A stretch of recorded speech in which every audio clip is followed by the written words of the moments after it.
အားလုံးပဲမင်္ဂလာပါဒီနေ့ကတခါပြန်လည်ပြီးမှတင်းအားဖြင့်ဘုရားသခင်ရဲ့နာမတော်ကဲ့ရဲ့စရာမဖြစ်စေနဲ့ဆိုတဲ့နှုတ်ကပတ်တော်အဖြစ်ပြန်လည်ခွန်အားယူကြရအောင်ဆိုတော့ဒီကနေ့ကျွန်တော်တို့လောကထဲမှာကြီးတဲ့အခါမှာလူနှမျိုးနှစားကိုတွေ့ရပါတယ်ဒီနေ့အဖြစ်ဘုရားသားနဲ့လောကသားနောက်တစ်ခုကယုံကြည်သူနဲ့မယုံကြည်သူဒီနေ့အဖြစ်ခရစ်ယာန်နဲ့ခရစ်ယာန်မဟုတ်တော့သူစသဖြင့်လူနှမျိုးနှစားရှိပါတယ်ဆိုတော့ဒီကနေ့ကျွန်တော်အနေဖြင့်ပြောချင်တဲ့အရာကခရစ်ယာန်ယုံကြည်သူဘုရားသားများကိုဒီနေ့ပြောချင်တယ်ချစ်တော်မိတ်ဆွေများချစ်တော်ညီကိုမောင်နှမများကျွန်တော်တို့အရောက်ချင်းစီတိုင်းရဲ့အသက်တာကိုအသေးစိတ်ပြန်စဉ်းစားကြည့်ရအောင်ယုံကြည်သူလို့ပြောနေပါတယ်ခရစ်ယာန်လို့ပြောနေပါတယ်ဘုရားသားလို့ပြောနေပါရဲ့နဲ့တင့်အားဖြင့်ဘုရားသခင်ရဲ့ဘုန်းတော်ဘုရားခင်ရဲ့နာမတော်ဟာကဲ့ရဲ့စရာဖြစ်နေမယ်ဆိုရင်တင်းရဲ့အတ္တတာရေမတမအမင်္ဂလာရှိတော်တယ်ဆိုဒီကနေ့ခေါ်အားပေးခြင်းပါလေကျွန်တော်ပတ်ဝန်းကျင်ထဲမှာကြည့်လိုက်ရအောင်ဘယ်အရာကယုံကြည်သူလဲဘယ်လိုလူမျိုးကမယုံကြည်သူလဲဆိုတာခွဲခြားလို့မရဘူးဒီနေ့ကျွန်တော်တို့လောကထဲမှာကျွန်တော်ပတ်ဝန်းကျင်ထဲမှာအဲ့လိုမျိုးအခြေအနေဖြစ်နေတယ်ဒီခေတ်ဒီအချိန်အခါလို့တော့လေလွန်ခဲ့တဲ့အချိန်အခါမှာတမန်တော်ရဲ့ခေတ်ထဲမှာကြည့်တဲ့အခါမှာယုံကြည်သူနဲ့မယုံကြည်သူလုံးဝခွဲခြားလို့ရတယ်ကြည့်လိုက်တာနဲ့တည်တယ်ဘသူကယုံကြည်သူလဲဘသူကယုံကြည်သူမဟုတ်ဘူးလဲဆိုတာကြည့်လိုက်တာနဲ့တည်တယ်ဒါကြောင့်ဘသူကခရစ်ယာန်လဲဘသူကခရစ်ယာန်မဟုတ်ဘူးလဲဆိုတာလဲကြည့်လိုက်တာနဲ့တည်တယ်ဆိုတော့ဒီကနေ့ကျွန်တော်တို့ရဲ့အတ္တတာထဲမှာဒီကနေ့ကျွန်တော်ခေတ်ကာလထဲမှာယုံကြည်သူနဲ့မယုံကြည်သူဟာခွဲခြားလို့အင်မတန်မှခက်သွားတယ်ခရစ်ယာန်နဲ့ခရစ်ယာန်မဟုတ်တဲ့သူကခွဲခြားဖို့အင်မတန်မှခက်သွားတယ်။ဘာကြောင့်လဲ။ဒီကနေ့ကျွန်တော်တို့ရဲ့အသက်တာဟာ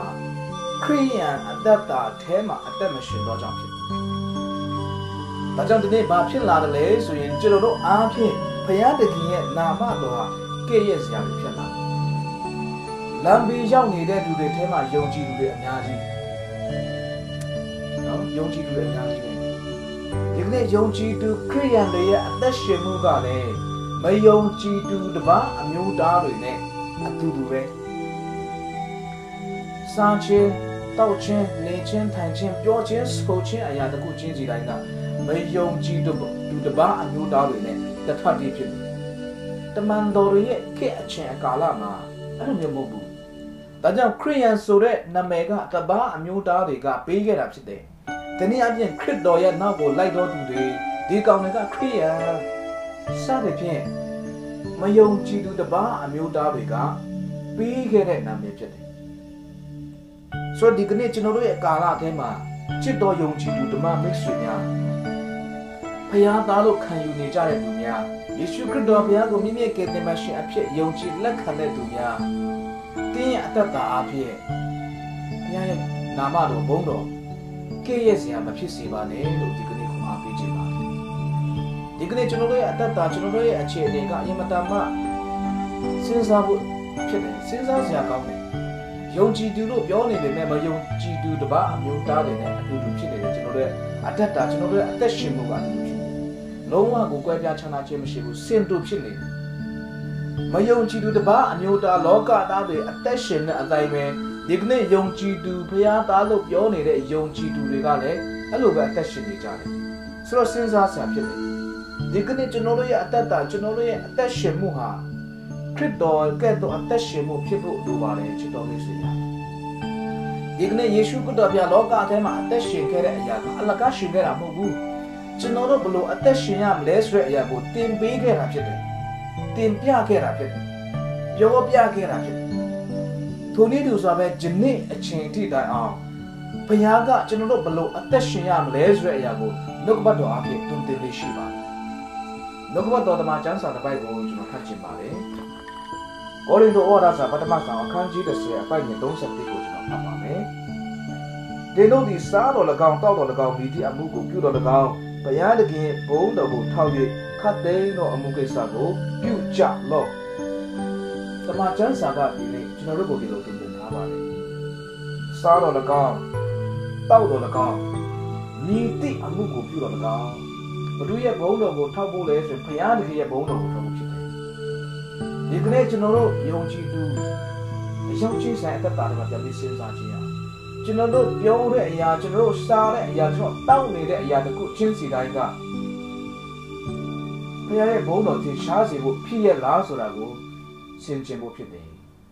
အဓိကဒီနေ့ယုံကြည်သူအယောက်ချင်းစီတိုင်းကိုဘုရားကလောကထဲမှာအသက်ရှင်စေတဲ့အရာကလောကထဲမှာအသက်ရှင်ခိုင်းထားခြင်းရဲ့အရာက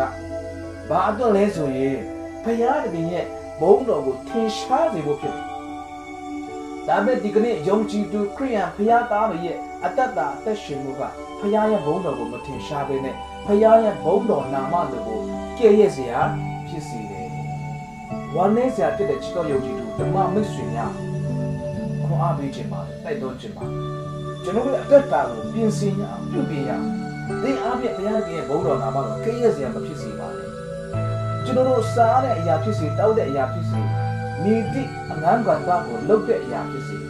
နံပါတ်1ဘုရားရဲ့ဘုန်းတော်ကိုထင်ရှားစေဖို့ဖြစ်စေပါ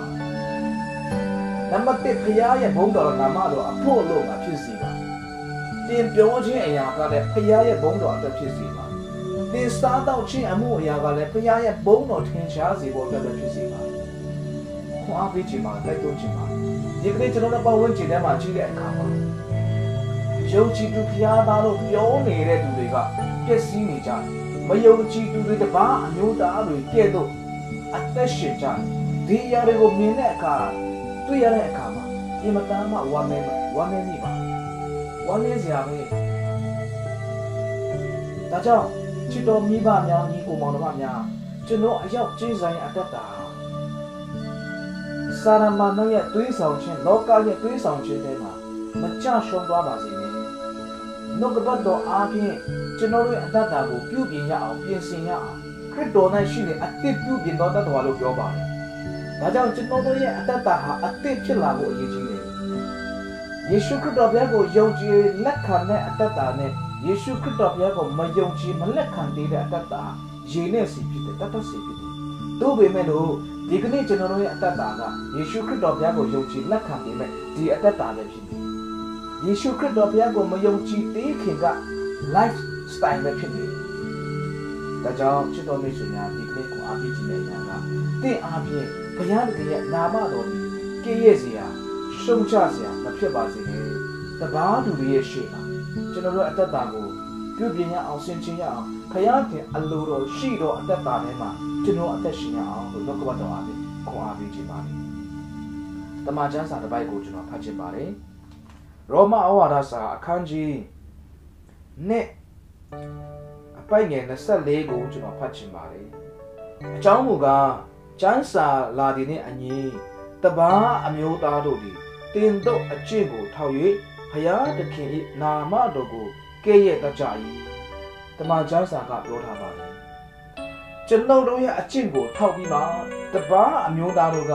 ဘုရားရဲ့နာမတော်ကိုကဲ့ရဲ့တတ်ကြ၏။ဒါကြောင့်ချစ်တော်မိတ်ဆွေများဒီကနေ့ဒီလိုမျိုး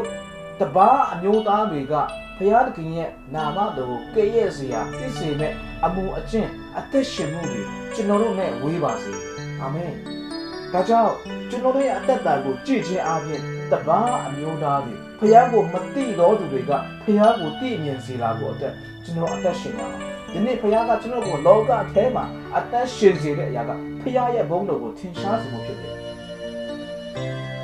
ဒီကနေ့ဘုရားကကျွန်တော်ကိုလောကထဲမှာထားတဲ့အရာကဘုရားရဲ့ဘုန်းတော်ကိုထင်ရှားစေဖို့ဖြစ်တယ်။ကျွန်တော်တို့ဒီလောကရဲ့စားလောကရဲ့အလေးဖြစ်ဖို့ဖြစ်တယ်။လောကရဲ့စားလောကရဲ့အလေးဖြစ်ဖို့အတွက်ကျွန်တော်တို့ရဲ့အသက်ရှင်မှုစားခြင်းတောက်ခြင်းလောကရဲ့အမှုအရာတစ်ခုချင်းစီတိုင်းမှာတမန်တရားနဲ့အညီအသက်ရှင်တဲ့ဘုရားရဲ့ဘုန်းတော်နာမတော်အပေါ်လို့မှာအသက်ရှင်ဖို့အတွက်ခွန်အားပေးခြင်းပါ